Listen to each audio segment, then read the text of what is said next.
Let the testing begin. Hi everyone, Business First is here. Let's jump right in with our very first deck of the data pack. I'm going to try my hand at making a competitive PALANA Foods deck. Now, if you haven't watched my previous video, where I did the co-op site review with S-Sniper, I am opening up suggestions to viewers' choice for this data pack.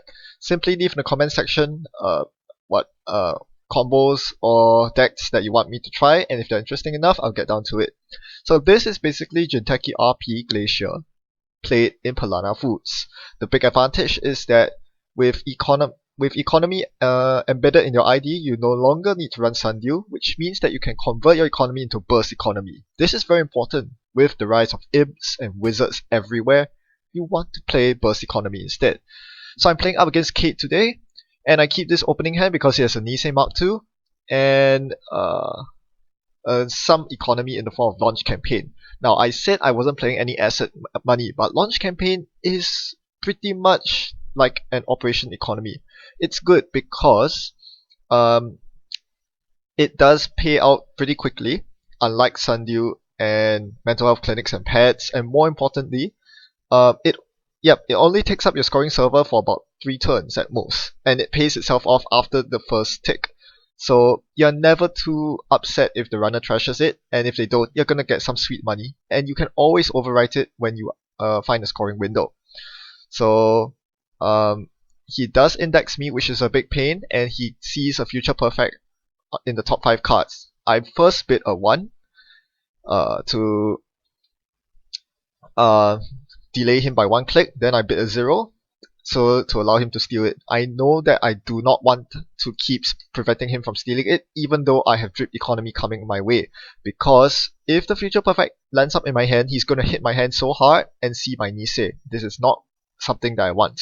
So I'm going to let him steal it sooner or later, and I do.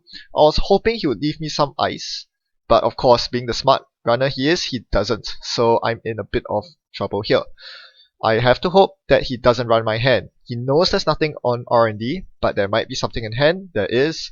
So, here comes a very difficult decision. I want to play the Celeb Gift because I have 2 copies of it in my hand. This reveals the Nisei, which means I need to place the eyes on HQ. A pup. So, if he's really... I think at this point, it might just be worth it for him to run HQ 3 times to see my pup. Run through my pup and try to hit the Nisei or the Caprice. He does that once, but chooses to set up instead, which is kind of a mistake in my opinion. He goes for R&D instead, but R&D is not that dense with agendas anymore. He does get a Batty and another future perfect. Oh dear, oh dear.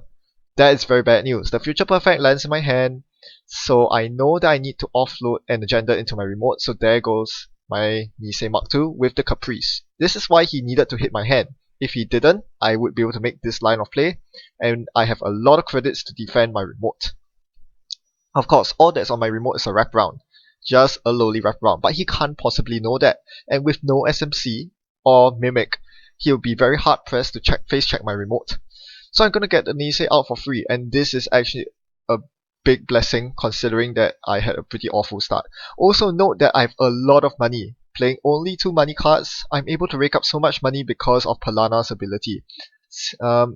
Slowly but surely ticking down for me. Now, do I score the future perfect here? I attempt to, because it seems like he still hasn't found his SMC. If he had, he would have contested my server 1 for the Nisei. Now that he hasn't, I'm going to try to score this future perfect. I have 2 defensive items to protect the Nisei for me. The Caprice and the token. Sorry, protect the future perfect. Of course, he doesn't get it, but he gets another free run on R&D. He could see an agenda, he doesn't. So I'm going to score this future perfect right now. And this game has gone very quickly. It's only my turn 7. I'm on 5 points. RP doesn't offer anywhere near that level of speed. When you're playing celebrity gifts and restructures, you can burst up so quickly. It's ridiculous. And PALANA Foods has paid off so much that it's unthinkable. Now, here's a very interesting thing. He plays the film critic, but it doesn't do much because there are 2 future perfects in the score areas already. And then he hits my snare. What a big hit. He hits my snare. Snare is so good in PALANA. or in Jinteki for that matter. And PALANA just happens to have the deck space. Because you're not running Sundews, you can afford the deck space for snares. So I promptly snare him, and this sticks the tag on him. I'm very tempted to trash the Proco here. Film Critic is fine, as I said. There's only one agenda in my deck that's affected, and that's the final Future Perfect, which will not win him the game. It doesn't matter if he steals my second Future Perfect. I want to score some other agenda anyway, preferably a 4-2. However, it seems like Proco is just not that important either, because he's so rich. He can simply draw for cards, click for cards, and it wouldn't give him too much mileage. I'd rather spend that final click installing an ice on R&D, so that he won't get a fresh dig off R&D to see 2 more agendas, possibly. Because that's the only way I'm going to lose right now, through an R&D dig. It's very difficult for him to contest a Caprice plus Nisei Mark II remote. So I'm going to use my second celeb gift here to get big money. I was on 4 credits when I first triggered the snare. I'm now on 19. PALANA can make so much money, and this is another good reason to run snare in PALANA. Because you're so rich, it doesn't matter. You can play lots of snares, and you still can afford to defend your servers. Now he destroys the wraparound on my remote, and this allows him to trash the Caprice after just one side game, which is a pity. Now I'm only left with the Nisei Mark II counter to protect my remote. So I need to dig for another copy of Caprice Nisei, but alas, they are all in the bin. 2 Caprices and 1 Betty in the bin.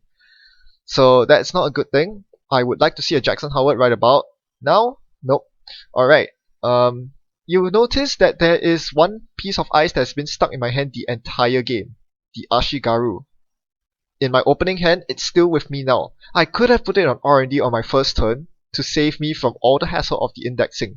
But you see now, it's so beautiful against Kate, because Kate absolutely hates Ashigaru. So I'm going to use Ashigaru as my scoring ice. Ashigaru is one of the best scoring ice in the game, and it's one big reason to play Jinteki Glacier instead of HB Glacier. And now I finally found my Jackson. I'm going to hyper draw, hopefully to see a Caprice or Betty. I don't find it. I'm also trying to dig through R&D log to see an agenda at this point. Seeing an agenda is very important because he definitely has the capability to R&D lock me once he finds enough breakers. And right now he's sacking his hyperdriver to hyperdraw for his breakers. He kind of knows what's on my R&D because I've played 3 celebrity gifts so far. It's not too hard to guess that there's a Yagura and a Tsurugi on R&D. He does find another R&DI, which is a pain. I'm going to hyperdraw, and that's where I find my winning agenda. It's a food. It's not a 4-2, but it will do. There's very little chance that he'll attempt to contest my hand here, because you can be sure they are more or less the corp is more or less going to keep their hand at 1 in 5 agendas at most, and they can always top deck an agenda of R&D. It makes it not very worth it for Kate to run my hand unless she has a legwork. So I installed the second Jackson Howard on the table for an important reason. I'm planning to sack the first Jackson Howard to reshuffle my defensive upgrades, and use the second Jackson to hyperdraw into the defensive upgrades. There's a launch campaign in server 2 that I'm using to bluff. I could res it, but with 32 credits, I don't think I need to res it at all. I am more than set for credits for the rest of this game. And he attempts a run at my R&D, gets a Gordian Blade out for the Parasite, which is a mistake. He should have gotten out a Parasite for the Yagura instead of the Gordian Blade for the Yagura, excuse me. This means that he cannot deal with my Tsurugi right now. He could bring out SMC with Clone Chip and tutor for a Mimic, but that's going to cost him too many credits, so instead he lets it fire, and of course I end the run. Of course I could deal 3 net damage and hope that he hits a snare, but that's ending the run is definitely a far safer choice, especially after he has invested into the Gordian Blade already. So here, as I mentioned, I'm going to hyper draw for a defensive upgrade, and well, I found 2. Betty. Now, you can stack Bettys in the same server. They are unique, however, you can res and trigger them in succession. Res the first one, trigger the first one, res the second, trigger the second. So this is going to give me 3 outs against Kate. Probably good enough to secure the remote. 2 Bettys and the Nisei counter should be good. So basically my worst fear here is that he attempts to run server 2 to trash my defensive upgrades. Thankfully he doesn't. He seems to be going for R&D instead. Getting the Yagura and the Tsurugi would be huge for him. And at this point, I Since he's running my R&D, I know that I can afford to get R&D lock agenda R&D lock on R&D. I can allow him to deny me agendas off the top R&D because I know I have the winning agenda in my hand. So I'm gonna reshuffle the snare back in to punish him. He doesn't see the snare, but he doesn't see an agenda either. So that's pretty good news for me. He has been somewhat unlucky with his R&D draws so far. He has seen quite a lot of cards of R&D, especially in the early game with the R&D eye. So I'm going to force the final game on him. Install double advance. This is the final. It won't be the final turn of the game. He could, if he snacks my agenda, he still is one agenda away. But it's going to be very hard for him because he has to face Ashigaru, Double Batty, and Nisei Mark II. And this is where playing Jinteki over HB really shines because it's so difficult to contest servers where your money doesn't matter. My opponent has 19 credits, he has 3 clicks, he has all the breakers, but it doesn't matter because even with his superior credit lead, it's so easy for me to keep him out by playing a side game and winning. So he breaks the little engine, which is fine. I can give him 5 credits, it's fine. I play the side game, he loses, and all the 17 credits that he has go to waste. He can't get in my remote, no matter how much money he has. He needs to win the side game. So of course I end the run here. He has 3 clicks left, but he can't get in again because Ashigaru blocks him from entering with insufficient dog counters. Isn't Ashigaru just awesome? Again, another great reason for playing this in Jinteki. Doing so much work, so much heavy lifting to keep my opponent out. Any other ice, and I could be forced to concede the agenda, but not in this case. That Ashigaru is doing a lot of work. He does bring out an SMC and gets an Atman 4 out, which is a very good solution to Ashigaru.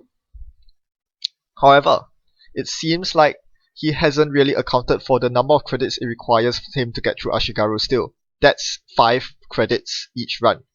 And that little engine. Even though I'm paying him 5 credits for that little engine, he still needs to find the 7 credits to pump and use Gordian Blade before he can get his 5 credit rebate. As a result, he was forced to spend his last click to click for credits. He needed to click for a credit first before encountering my little engine. He did the mathematics wrong on that, so I allowed him to do a take back by spending 1 click to get a credit before running, but that just simply means I don't even have to play the second Batty side game. I can simply knock him out with a Nisei Mark II counter, and that wins me the game. So, Jinteki Glacier, is it real again? Possibly. This was a very strong performance against Kate. So how did I manage to win this game? Well, being in a post-most wanted world, it might come as a surprise, but the ice was the key. You notice that my ice was doing the bulk of the work to keep the runner out.